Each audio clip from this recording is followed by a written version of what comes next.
আসসালামু আলাইকুম রহমতুল্লাহি ওবরকাত। বিশ্ববিদ্যালয়ের সাইদ ভাই কালো গেঞ্জি পরে পুলিশের সামনে দাঁড়াইলো। পুলিশ তারে তো গ্রেফতার করতে পারতো বা অ্যারেস্ট করতে পারতো বা তাকে উঠিয়ে নিয়ে যেতে পারতো, কিন্তু তাকে গুলি করলো।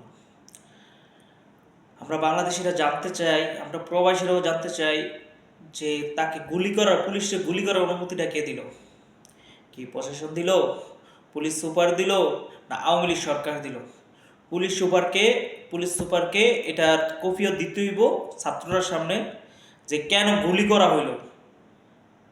এটা তো কোনো রাজনীতি আন্দোলন না, এটা একটা ছাত্র আন্দোলন। ছাত্ররা কিসের জন্য? মেধার জন্য আন্দোলন করলো, অথচ ছাত্রদেরকে গুলি করার এই অর্ডার কে দিল?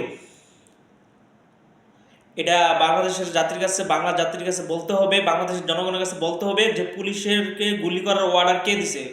কি পুলিশ সুপাররা দিছে, না আওয়ামী লীগ সরকার দিছে? আর বাংলাদেশের যত দল আছে, বিএনপি বলেন, জামাত বলেন, জাতীয় পার্টি বলেন, হাত পাকা বলেন, হেফাজত ইসলাম বলেন, ঠিক আছে, সবাই আন্দোলনে আসেন। এই স্বৈরাচারী সরকার, মনে করেন দেশটারে তো লুইটা বুইটা, সে এখন জনগণের সরকার নাই, সে এখন ব্যাংক লুটের সরকার হয়ে গেছে গা, সে এখন সিন্ডিকেটের সরকার হয়ে গেছে গা।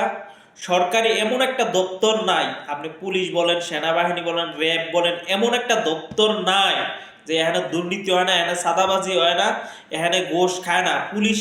আপনি তো কি কম, বাংলাদেশের পুলিশ এমন একটা অবস্থা হয়েছে যে মানুষের পুলিশের সার্কি করতাম না, কাম লাগলে ভিক্ষা করে ভাত খায়, পুলিশের এই অবস্থা যায় দাঁড়াইছে।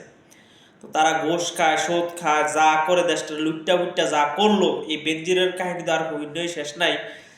তো কে এই অর্ডার, ছাত্ররা গুলি করার অর্ডারটা কে দিছে? বাংলাদেশের জাতি তা জানতে চায়, বাঙালি জাতি তা জানতে চায়।